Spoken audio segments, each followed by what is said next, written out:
آج ٹینشن کی وجہ سے آدمی دوائی کھاتا ہے, انجیکشن وغیرہ لگاتا ہے, ٹیبلٹ کھاتا ہے. لیکن میں بتاؤں, مردوں کا جو ٹینشن ہے نا, ان کا سب سے بڑا علاج ان کی بیوی ہے, سب سے بڑا علاج. نوجوانوں سن لو, تمہارا اگر ٹینشن ہے, تمہاری ذہنوں میں اگر ٹینشن چل رہی ہے, تمہاری ذہن کام نہیں کر رہی ہے, تمہارے بیوی کے پاس چلے جاؤ, میٹھی میٹھی گفتگو کرو, ساری ٹینشن پہ دور ہو جائے گی. تمہیں ٹیبلٹ اور انجیکشن کھانے کی ضرورت نہیں پڑے گی. تو یہ کیسی ٹیبلٹ ہے اللہ تبارک و تعالیٰ نے بنایا ہے, ساری ٹینشن دور ہو جائے گی. میری بہنوں, جب تمہارا شوہر گھر آ جائے, جب تمہارا شوہر کام کر کے گھر آئے, تھکا ماندہ ہو, پیشانی پر پسینہ ٹپک رہا ہو, جوتوں میں پسینہ ٹپک رہا ہو, بہت ٹینشن میں ہے, تم اپنے شوہر کو دیکھ لو تو ہنساؤ, ان کے سامنے کھلکھلا کر ہنسو, تھوڑی سی مسکراہٹ لے لو, اور اپنے شوہر کو دکھاؤ, سارا ٹینشن دور ہو جائے گا. وہ تمہیں گلے لگا لے گا اور پیار سے بیٹھ کر دسترخوان پر کھانا کھائے گا.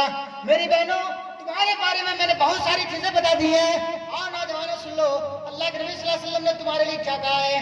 مدنی کریم صلی اللہ علیہ وسلم نے فرمایا, وہ لوگ سب سے بہتر ہیں, وہ لوگ سب سے بہتر ہیں, وہ لوگ سب سے بہتر ہیں جو لوگ شادی کرے, بیوہ کرے تو کم سے کم خرچ میں کرے.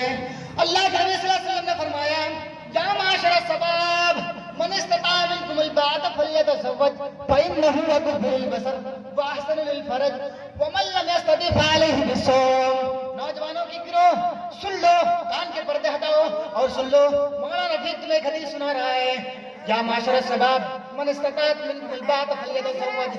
اے لوگوں, اے نوجوانوں, اللہ کے نبی صلی اللہ علیہ وسلم نے تمہیں سجیسٹ کیا ہے, اللہ کے نبی صلی اللہ علیہ وسلم نے تمہیں انفارمیشن دیا ہے. نوجوانوں, اگر تمہارے پاس شادی کرنے کی طاقت ہو, بیوی کو کھلا پلا سکتے ہو, اس کا پرسنل حق ادا کر سکتے ہو, تو تم نکاح کر لو, نکاح کر لو.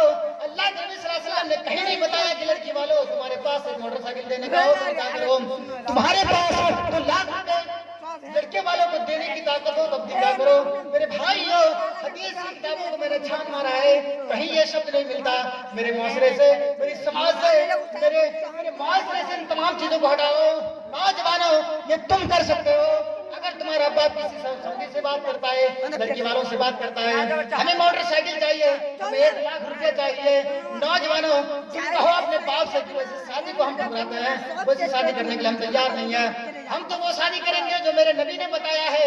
میرے نبی نے فرمایا, یا معاشر الشباب من استطاع منکم الباءۃ فلیتزوج فإنہ اغض للبصر واحسن للفرج. اے نوجوانوں, اپنے باپ کے سامنے یہ حدیث رکھو اور اپنے باپ سے یہ مطالبہ کرو, اپنے باپ سے کہو کہ ویسے شادی ہم کرنے کے لیے تیار نہیں ہے, جس میں موٹر سائیکل لیا جائے, جس میں پیسہ لیا جائے, جس میں 2.5 لاکھ روپے کی بات کیا جائے. نوجوانوں, سیمپل سے اپنا جوڑے میں جاؤ, اپنا جو کرتا ہے, شارٹ ہے, پینٹ ہے, ان کو پہنو, جاؤ مسجد میں جاؤ, گاؤں کے محلے میں مسجد ہوں گے, اس مسجد میں بیٹھو, لڑکی والوں کو بلاؤ, 2 لڑکی والے گواہ آ جائے اور اس کا کوئی 2 رشتہ دار آ جائے, بس نکاح کر لو, چلے آؤ. اسلام اس بات کی بھی پرمیشن نہیں دیتا کہ تم اس کے گھر میں چائے پیو, چائے تک پینے کی اجازت نہیں ہے, یہ 5 روپے کی آتی ہے. میرے سماج کے نوجوانوں, آج تم چاہو تو سماج کا رخ بدل سکتے ہو. میرے بھائیو, وہ شادی کر کے دیکھو ترقی آئے گی, وہ شادی کر کے آؤ, تمہارے گھروں میں روشن پیدا ہوگا, تمہارے نطفے سے جب بچے پیدا ہوں گے وہ عالم ہوں گے, وہ بہت بڑے بڑے محدث ہوں گے. میرے بھائیو, میری ماں, میری بہنوں, تم بھی یہ کہو کہ ہم وہ شادی نہیں کرنے کے لیے تیار جس میں ہمیں جہیز دیا جائے, جس میں صوفہ سیٹ دیا جائے. میری بہنوں, شادی سے انکار کرو, تو سیمپل سے شادی کرنے کے لیے تیار ہو جاؤ.